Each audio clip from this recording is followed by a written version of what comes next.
जय हिंद साथियों। दोस्तों आपके अपने चैनल प्रभु यूपीपी में एक बार पुनः स्वागत है। दोस्तों जैसा कि आप सभी पिछले कई दिनों से पूछ रहे थे कि सर मैथ की क्लास आप कब से प्रारंभ करेंगे, तो दोस्तों आज से हमारी मैथ की क्लास प्रारंभ हो रही है।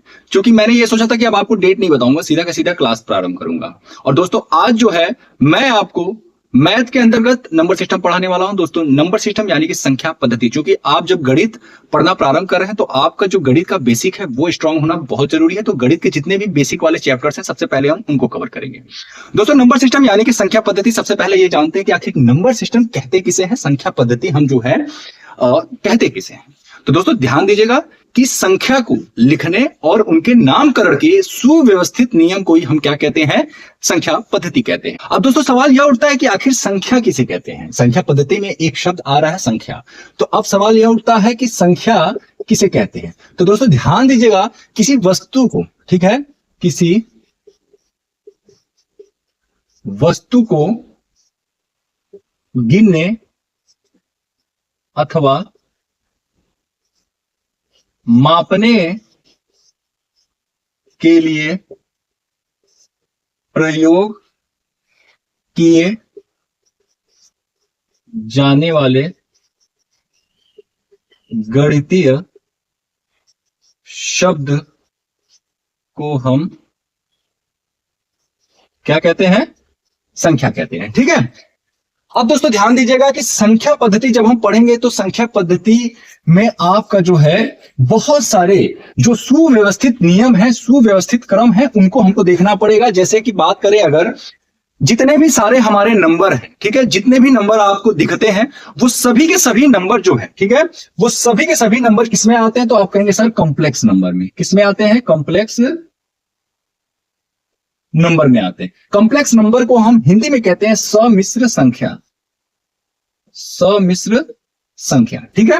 जितने भी नंबर है, वास्तविक, अवास्तविक, प्राकृतिक, ठीक है, जितने भी आपको नंबर, पूर्ण, पूर्णांक, सम, विषम, जितने भी नंबर आपको दिखते हैं वो सारे सारे किसमें आते हैं, कॉम्प्लेक्स नंबर में आते हैं। अब ध्यान दीजिएगा, कॉम्प्लेक्स नंबर दो प्रकार के होते हैं। कॉम्प्लेक्स नंबर कितने प्रकार के होते हैं दोस्तों, दो प्रकार के। एक होता है रियल, एक होता है नॉन रियल। ठीक है। पहला क्या होता है, रियल नंबर, दूसरा होता है नॉन रियल नंबर। ठीक है। अब ध्यान दीजिएगा दोस्तों, जो रियल नंबर है इसे हम कहते हैं वास्तविक संख्या। इसे हम क्या कहते हैं, वास्तविक संख्या। और इसे हम कहते हैं अवास्तविक संख्या,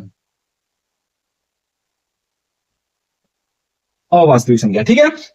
अब वास्तविक संख्या ऐसी संख्या होती है, ध्यान से समझिएगा, ये जो आपको दिख रहा है वास्तविक संख्या, ये ऐसी संख्या होती है जिसे हम संख्या रेखा पर प्रदर्शित कर सकते हैं। ठीक है, जिसे हम संख्या रेखा पर प्रदर्शित कर सकते हैं। जैसे एग्जांपल देखिए, -1, -2, 3, ठीक है, 1, 0, ये जितने भी प्रकार की नंबर हैं उसे आप जो है संख्या रेखा पर प्रदर्शित कर सकते हैं। 22/7 हो गया, या फिर आप कह लें 36/5, जितने भी ये नंबर दिख रहे हैं आपको, आप संख्या रेखा पर प्रदर्शित कर सकते हैं। लेकिन अगर हम वही बात करें कि आप भाई, अगर हम कहें आपसे कि 2+3 है, इसको आप संख्या रेखा पर प्रदर्शित करें तो क्या कर पाएंगे, नहीं कर पाएंगे।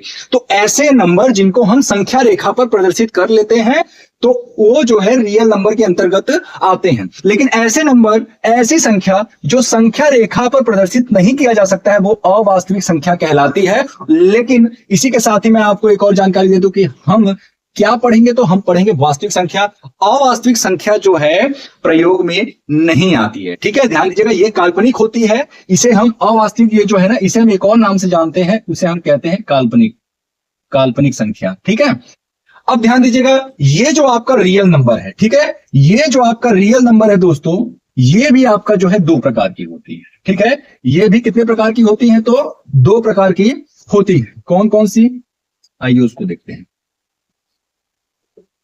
पहला है हमारा रेशनल नंबर, यानी कि परिमेय संख्या, रेशनल नंबर, जिसे कि हम कहते हैं परिमेय संख्या। क्या कहते हैं, परिमेय संख्या। और दूसरा है हमारा इरेशनल नंबर,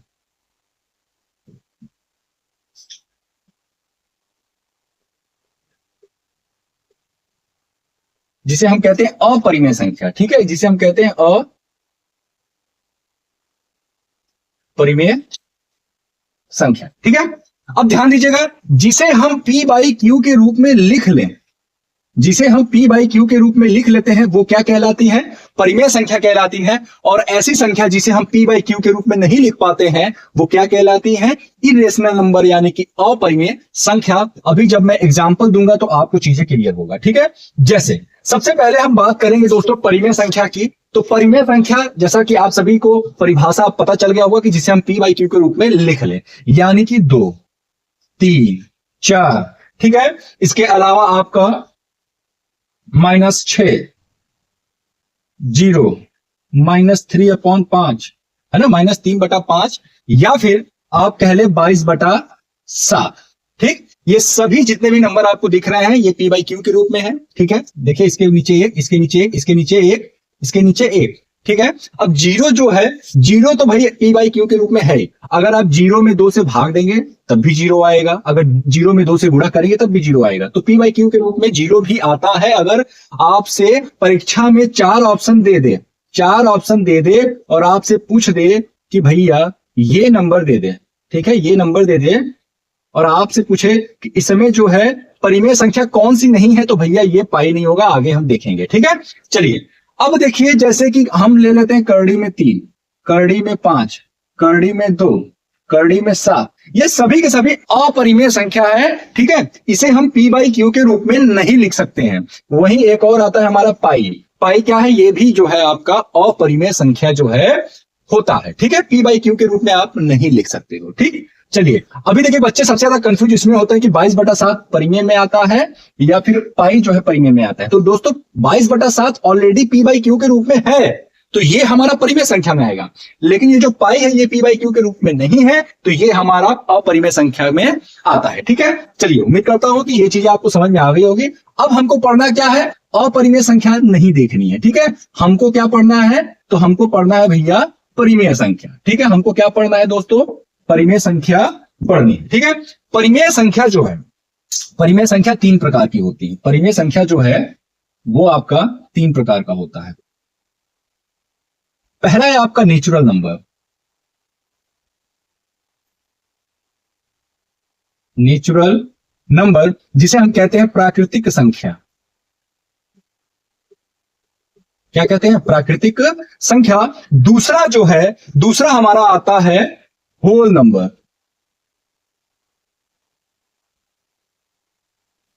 क्या है दोस्तों? होल नंबर, जिसे कि हम क्या कहते हैं? तो इसको हम कहते हैं पूर्ण संख्या। होल नंबर को हम क्या कहते हैं दोस्तों? पूर्ण संख्या। पूर्ण संख्या। लास्ट में हमारा आएगा इंटीजर्स। Integers number. ठीक है, ये इसको हम हिंदी में क्या कहते हैं तो दोस्तों? पूर्णांक संख्या। क्या कहते हैं? पूर्णांक संख्या। अब बड़े ही ध्यान से समझिएगा कि आखिर इन तीनों में अंतर क्या है। जैसे अगर हम लिखें 1, 2, 3, 4, 5, 6, 7, 8, 9, 10 डैश डैश डैश इनफाइनाइट। ठीक है, जब कोई नंबर 1 से लेकर के क्रमागत रूप से इनफाइनाइट तक यानी कि अनंत तक जाए, तो ये क्या कहलाती है हमारी? आप कहेंगे सर प्राकृतिक संख्या। ये क्या कहलाएंगे? प्राकृतिक संख्या। ठीक है, वहीं अगर हम बात करें, इसमें केवल एक चीज हम और ऐड कर ले, वो है 0। केवल एक और ऐड कर ले 0, तो ये हमारी क्या हो जाएंगी? पूर्ण संख्या। ये हमारी क्या हो जाएंगी? पूर्ण संख्या।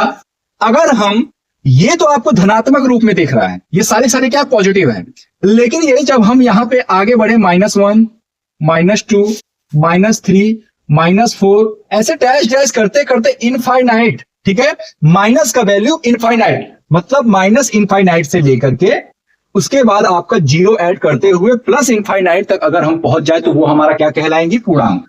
वो हमारा क्या हो जाएगा? पूर्णांक संख्या। समझ में आ रहा है क्या अंतर है? देखिए ध्यान दीजिएगा, 1 से लेकर के क्रमागत रूप से अनंत तक जो संख्याएं होती है वो हमारी प्राकृतिक संख्या कहलाती है। अगर वहीं हम 0 से लेकर के क्रमागत रूप से हम जो है इनफाइनाइट यानी अनंत तक जाए हम, तो वो हमारी पूर्ण संख्या कहलाएगी। वहीं अगर हम माइनस अनंत से लेकर के क्रमागत रूप से प्लस अनंत तक जाए, तो वो हमारी पूर्णांक संख्या कहलाती है। ठीक है, चलिए उम्मीद करता हूं ये भी आपको समझ में आ गया होगा दोस्तों। बड़े ही ध्यान से समझिएगा, ये चीजें सब की सब बेसिक चीजें हैं, ठीक है। बिना इसके आप जो है गणित की कल्पना भी नहीं कर सकते हैं। अगर आप गणित को बिल्कुल बेसिक से सीखना चाहते हैं तो इन नंबर्स के बारे में आपको जो है ज्ञान होना आवश्यक है। अब दोस्तों ध्यान दीजिएगा, ये जो प्राकृतिक संख्या है इसके बारे में हमको जो है पढ़ना है। ये जो प्राकृतिक संख्या है इसके बारे में हमको पढ़ना है। प्राकृतिक संख्या में जो सबसे पहली जो संख्या आती है वो है आपका इवन नंबर। क्या है? इवन नंबर, यानी कि इसको हम हिंदी में क्या कहते हैं तो भैया सम संख्या। क्या कहते हैं? सम संख्या कहते हैं। दूसरे नंबर पर हमारा आता है ऑड नंबर। इसे हम हिंदी में क्या कहते हैं तो विषम संख्या। क्या कहते हैं? विषम संख्या। तीसरे नंबर पर हमारा आता है अभाज्य संख्या यानी कि प्राइम नंबर। प्राइम नंबर, इसे हम हिंदी में क्या कहते हैं? अभाज्य संख्या। अभाज्य संख्या। चौथे नंबर पर दोस्तों हमारा आता है composite number. Composite number, composite number को हिंदी में हम कहते हैं भाज्य संख्या। उसके बाद हमारा आता है को प्राइम नंबर। ये जो प्राइम नंबर आप देख रहे हो इसी से रिलेटेड है को प्राइम नंबर, ठीक है। को प्राइम जो है इसको हम कहते हैं सह अभाज्य। सह अभाज्य। अब आगे एक है आपका twin prime number. Twin prime number, इसे हम हिंदी में कहते हैं जुड़वा अभाज्य, ठीक है। अब समझते हैं कि आखिर ये होते क्या है। देखिए, सम संख्या ऐसे नंबर को हम कहते हैं जो दो से विभाजित हो जाए। जैसे अगर हम एग्जांपल रूप में देखें, अगर हमने लिखा 4, क्या ये 2 से कट रहा है? आप कहेंगे सर बिल्कुल कट रहा है, ये 2 से कट जाएगा। अगर मैं लिखूं 6 तो आप कहेंगे सर 2 से कट रहा है? बिल्कुल कट रहा है भाई, ये भी हमारा सम संख्या हो गया। अगर हम कहें 2 तो ये तो कटेगा ही 2 से, ठीक है। तो अगर आपसे पूछ दे कि सबसे छोटी जो आपकी सम संख्या है वो क्या होगा? 2 होगा, ठीक है। क्या हो जाएगा? 2 हो जाएगा। सबसे छोटी सम संख्या 2। तो यानी कि ऐसा नंबर जो 2 से कटे, या फिर ऐसा नंबर जिसके अंत में 0, 2, 4, 6, 8 आए, तो वो क्या होंगे? हमारे जो है सम संख्या कहलाते हैं, ठीक है। चलिए, ये भी बात हो गया भाई। अब हम समझते हैं कि विषम संख्या किसे कहते हैं। सम संख्या समझ में आ गया सबको, विषम संख्या देखते हैं। ऐसे नंबर जो 2 से विभाजित न हो, ऐसे नंबर जो 2 से विभाजित न हो वो हमारे विषम संख्या कहलाते हैं। जैसे हम ले लें आपका 1, 3, 5, ठीक है, 7, 9, 11, ये सभी के सभी क्या है? आपके विषम संख्या है। अब बात कर लेते हैं दोस्तों अभाज्य संख्या कि अभाज्य संख्या जो है हम किसे कहते हैं। दोस्तों अभाज्य संख्या जो होते हैं वो केवल और केवल स्वयं के पहाड़े से जो है करते हैं, स्वयं के टेबल से, मतलब खुद से कटे और किसी से न कटे, उन्हीं को हम क्या कहते हैं? अभाज्य संख्या कहते हैं। लेकिन ध्यान दीजिएगा दोस्तों, जो सबसे छोटी अभाज्य संख्या है यहीं पे जो लोग गलती करते हैं, अभी मैं आगे बताऊंगा आपको। देखिए, मैंने क्या बोला? जो स्वयं से कटे। जैसे 2 आप किसी नंबर से काटोगे, 1 को नहीं लेना है। 1 से हर एक नंबर कटता है, 1 को हम नहीं लेंगे। 2 हो गया, 3 हो गया, 5 हो गया, 7 हो गया, 11 हो गया, 13 हो गया, ठीक है। ये सभी के सभी जो नंबर आपको दिख रहे हैं ना, ये केवल और केवल स्वयं से कटेंगे। इनको कोई माइक का लाल दूसरा नंबर नहीं पैदा हुआ है जो काट के दिखाते हैं, ठीक है। एक की बात नहीं कर रहा हूं मैं, एक अभाज्य में नहीं आता है, अभी आगे समझा रहा हूं। देखिए, ये तो समझ में आ गई ना, जो केवल खुद के पहाड़े से कटे उसे हम क्या कहते हैं? अभाज्य संख्या कहते हैं, इंग्लिश में बोले तो प्राइम नंबर, ठीक है। चलिए, अब अगर आपसे कभी कभी ये बहुत ज्यादा जो है रिपीटेड क्वेश्चन है कि सबसे छोटी अभाज्य संख्या कौन सी है, ऑप्शन में दे देगा भैया, 4 ऑप्शन दे देगा। इस तरीके से 4 ऑप्शन दे देगा, 1, 2, 3, 5। तो आप किसे कहोगे? भाई ज्यादातर बच्चे ना 1 मार के चले आते हैं, वही गलत होता है। 1 आपका अभाज्य संख्या नहीं है, 2 आपकी सबसे छोटी अभाज्य संख्या होती है, ठीक है। चलिए, अभाज्य संख्या यहां खत्म होता है। अगला हमारा कंपोजिट नंबर यानी कि भाज्य संख्या। ऐसी संख्या जो अपने टेबल के अलावा, अपने पहाड़े के अलावा दूसरे पहाड़े से भी कट जाए, दूसरे से भी कट जाए। जैसे बात करें अगर हम 4, तो 4 क्या है? 4 खुद से तो कटेगा ही कटेगा, ठीक है, लेकिन 4 जो है 2 से भी कटेगा। तो 4 क्या कहलाया? हमारा भाज्य संख्या कहलाया, ठीक है। इसके बाद हम ले लेते हैं दोस्तों 6। 6 क्या है? खुद से तो कटेगा ही, लेकिन 2 से भी कटेगा, 3 से भी कटेगा, तो ये हमारी भाज्य संख्या में जाएगी, कंपोजिट नंबर। ठीक है, इसके बाद अगर हम ले ले दोस्तों 8, 8 क्या है, खुद से भी कट जाएगा, 2 से भी कट जाएगा और 4 से भी कट जाएगा, तो ये हमारी क्या हो जाएगी, भाज्य संख्या हो जाएगी। अगर आपसे क्वेश्चन पूछ दे कि सबसे छोटी भाज्य संख्या कौन सी होगी, तो दोस्तों सबसे छोटी जो भाज्य संख्या यानी कंपोजिट नंबर वो आपका 4 हो जाएगी। क्या हो जाएगी, 4 हो जाएगी। इसके पहले अगर आप देखें एक क्या है, एक विषम संख्या में है लेकिन अभाज्य संख्या नहीं है और ना ही ये भाज्य संख्या है। ठीक है, अगर हम 2 की बात करें तो 2 क्या है, सम संख्या है और अभाज्य संख्या है, भाज्य संख्या नहीं है। तो हम यहां पे बात करें सबसे छोटी भाज्य संख्या की। तो उसके बाद आपका आता है 3 आपका विषम भी है और अभाज्य भी है लेकिन कंपोजिट नहीं है यानी कि भाज्य नहीं है। तो भैया पहला हमारा जो भाज्य संख्या प्राप्त होता है वो है 4, जो कि सबसे छोटी भाज्य संख्या कहलाती है। ठीक है, उम्मीद करता हूं यहां तक आपको सारी बातें समझ में आ गई होंगी। अब अगला है हमारा जुड़वा अभाज्य, सॉरी सहअभाज्य, ये एक छूट गया था। को प्राइम नंबर किसे कहते हैं, संख्या अभाज्य संख्याओं का ऐसा जोड़ा जो 2 या 2 से अधिक हो। ठीक है, अभाज्य संख्याओं का ऐसा जोड़ा जो 2 या 2 से अधिक हो और जिनका गुणांक, ठीक है, जिनका गुणांक जो है वो क्या हो, 1 हो। अब ध्यान दीजिएगा कैसे, जैसे हमने ले लिया 3 और 5 लिया, ये 2 का जोड़ा है, कम से कम 2 का जोड़ा हमको लेना है। ठीक है, तो इनके बीच में जो गुणांक है, ठीक है, जो अगर आप इनका गुणनखंड करेंगे तो जो कॉमन गुणनखंड निकलेगा वो 1 ही निकलेगा। ठीक है, इनका या फिर आप सीधे सीधे कह लें कि भैया इनका जो HCF होगा, इनका जो HCF होगा यानी मसा होगा वो क्या होगा, 1 होगा। इसी को हम क्या कहते हैं, तो सहअभाज्य संख्या कहते हैं। ठीक है, सहअभाज्य संख्या किसे कहते हैं, ऐसी संख्याएं जिनका सार्वगुणनखंड जो है क्या हो, 1 हो। ठीक है, अब इसके अलावा हम ले लेते हैं जैसे 3, 5, 7। ठीक है, इनका भी जो आपका सार्वगुणनखंड है वो क्या होगा, 1 ही होगा। तो ये भी क्या कहलाएंगे, हमारी जो है सहअभाज्य संख्या कहलाएंगी। ठीक है, उम्मीद करता हूं ये भी आपको पॉइंट समझ में आ गया होगा। अब अगला है हमारा जुड़वा अभाज्य। जुड़वा अभाज्य किसे कहते हैं दोस्तों, ध्यान से समझिएगा। जुड़वा अभाज्य ऐसे अभाज्य संख्याओं के जोड़ों को कहते हैं। ठीक है, ऐसे अभाज्य संख्याओं के जोड़ों को कहते हैं जिनके बीच का अंतर जो है 2। जैसे ध्यान दीजिएगा, जैसे हमने 3 और 5 को लिया, इनके बीच का अंतर कितना है, 2, तो ये क्या होंगे, जुड़वा अभाज्य होंगे। ये दोनों ही नंबर अभाज्य है कि नहीं है, 3 भी अभाज्य है, 5 भी अभाज्य है और इनके बीच का अंतर क्या है, 2 है। तो ये हमारा क्या हो गया, जुड़वा अभाज्य यानी ट्विन प्राइम नंबर। ठीक है, अब इसी तरीके से हमने ले लिया दोस्तों 5 और 7, तो देखिए ये भी अभाज्य, ये भी अभाज्य, ये भी प्राइम नंबर है, ये भी प्राइम नंबर है। इन दोनों का जो डिफरेंस है वो कितना है, 2 है।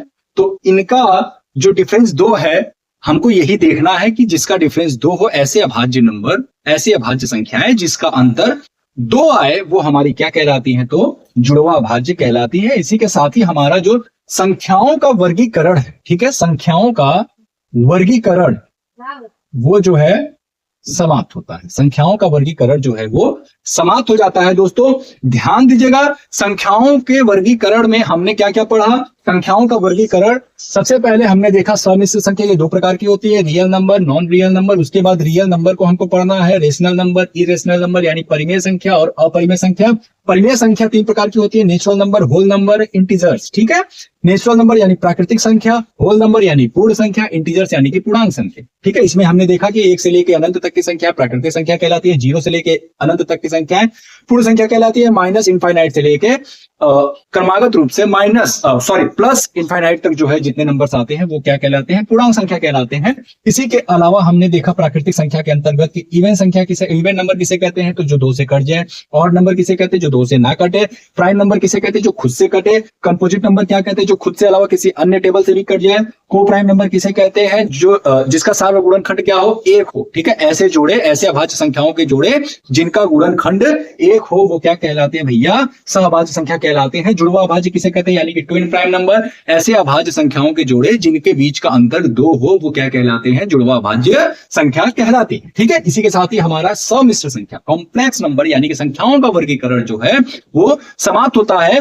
अगला टॉपिक हम देखते हैं दोस्तों, स्थानीय मान और जातीय मान यानी कि प्लेस वैल्यू और फेस वैल्यू, जो कि बहुत आसान भी है और क्वेश्चन भी पूछे जाते हैं। ठीक है, ऐसा उम्मीद जताया जा सकता है कि एसएससी जीडी के परीक्षा में जो है इससे प्रश्न पूछा जा सकता है। जरूरी नहीं कि क्वेश्चन जो है हार्ड ही पूछता है। देखिए, संख्या पद्धति बहुत आसान चैप्टर भी है, बहुत हार्ड भी है। अगर आपने अच्छे से चीजों को समझ लिया तो आसान है, अगर नहीं समझा, आपने रट्टा मारने का प्रयास किया तो वो जो है आपको आसान हार्ड लगेगा। ठीक है, चलिए, हमने क्या बोला, प्लेस वैल्यू, ठीक है, और एक आता है आपका फेस वैल्यू। इसको हम कहते हैं स्थानीय मान, इसको हम कहते हैं जातीय मान। ठीक है, इसको हम क्या कहते हैं दोस्तों, जातीय मान कहते हैं, या फिर हम इसको एक और नाम से जानते हैं, वो है अंकित मान। जैसे मान लीजिए दोस्तों, आपसे एक जो है नंबर दे दे, आपको बोल दे 3, 4, 5, 6, 7, 8, ठीक है, इतना बड़ा आपको नंबर दे दे और आपसे पूछ दे ये जो 5 है, इस 5 का आपको निकालना है स्थानीय मान भी और जातीय मान भी, स्थानीय मान और जातीय मान, तो आप कैसे निकालोगे? देखिए, ध्यान दीजिएगा, स्थानीय मान और जातीय मान में क्या फर्क है ये समझिए। जैसे मान लीजिए कोई लड़का है, ठीक है, कोई लड़का है, इधर से वो जो है तीसरे स्थान पर है, इधर से ये तीसरे स्थान पर है, इस लड़के का नाम क्या हो गया, राम। इस लड़के का क्या नाम है, राम हो गया। ठीक है, अगर मैं पूछूं भैया कि इसका स्थानीय मान बताइए, तो आप कहेंगे सर ये कितने स्थान पे है? आप कहेंगे सर स्थानीय मान मतलब स्थान, स्थानीय मान का मतलब क्या, प्लेस वैल्यू का मतलब कि स्थान, वो किस स्थान पे है, तो आप कहोगे सर ये तीसरे स्थान पर है। पहला ये है, दूसरा ये है, तीसरा ये है, ये कितने स्थान पर हो गया, तीसरे स्थान पर हो गया। अगर मैं पूछूं इसका फेस वैल्यू, यानी कि इसका जो नाम है वो क्या है, इसका जो फेस वैल्यू है वो क्या है, तो आप कहोगे सर ये तो राम है, ये तो राम है। बस यही चीज समझना था आपको, आपने समझ लिया स्थानीय मान जातीय मान, आप कभी कंफ्यूज नहीं होंगे। बच्चे अक्सर इसमें कंफ्यूज हो जाते हैं कि कुछ नहीं है, एक छोटी सी चीज पकड़ना है, जातीय मान। ठीक है, जातीय मान को इंग्लिश में क्या कहते हैं, तो फेस वैल्यू कहते हैं। ठीक है, अब देखिए स्थानीय मान 5 ये जो दिख रहा है आपको, कितने स्थान पर है, इकाई, दहाई, सैकड़ा, हजार, कितने स्थान पर है भैया? हाँ, आप कहेंगे सर ये जो है ये 1000वें स्थान पर है, यानी कि जो 5 है ये 1000वें स्थान पर है, तो 5 गुणे 1000 जब करेंगे तो 5000 इसका क्या हो जाएगा, आपका स्थानीय मान हो जाएगा। ठीक है, ध्यान दीजिएगा, इकाई, दहाई, सैकड़ा, हजार, ठीक है, 1000 लिख दिया, और किसका पूछ रहा है स्थानीय मान, 5 का पूछ रहा है, बस 5 का गुणा कर देना है, आपको बता देना है स्थानीय मान। ठीक है, अगर मान लीजिए आपसे 6 का पूछता कि 6 का स्थानीय मान बताओ, तो 6 का स्थानीय मान 6 तो लिखे लो, इकाई, दहाई, सैकड़ा, सैकड़ा बोला भैया, बस गुणा कर दो, आपका हो जाएगा क्या, यही आपका स्थानीय मान हो जाएगा। उम्मीद करता हूं ये चीजें आपको समझ में आ गई होंगी। अब दोस्तों देखते हैं हम जातीय मान किसे कहते हैं। जातीय मान यानी कि फेस वैल्यू। फेस वैल्यू बहुत आसान है, जिसका पूछे बस सीधा सीधा वही आंसर दे देना है। 5 का जातीय मान पूछ रहा है तो 5 आपका क्या हो जाएगा, आंसर हो जाएगा। अगर आपसे पूछ देता कि 6 का जातीय मान बताओ, तो 6 आपका क्या हो जाता, आंसर हो जाता। ठीक है, अब ध्यान दीजिएगा, अगर क्वेश्चन में इस तरीके से भी पूछता है, अब क्वेश्चन ऐसे नहीं पूछता डायरेक्ट जातीय मान और स्थानीय मान, अब कहता है जातीय मान स्थानीय मान का अंतर, जातीय मान स्थानीय मान का गुणनखंड, जातीय मान स्थानीय मान का योग कितना होगा। अगर आपसे पूछ दे कि ये जो 5 है, इस 5 का स्थानीय मान और जातीय मान का जो योग है, जो योग है वो क्या होगा, तो 5000 स्थानीय मान था और जातीय मान 5 था, इसी को आपको जोड़ देना है, यानी 5005 ये क्या हो जाएगा, आपका आंसर हो जाएगा। ठीक है, इसी तरीके से अगर आपसे पूछ देता कि स्थानीय मान 5 के स्थानीय मान और जातीय मान का अंतर बताइए, अगर आपसे पूछ देता भैया अंतर, तो 5000 - 5 करते तो आपका आ जाता 4995, ये आपका क्या हो जाता दोस्तों,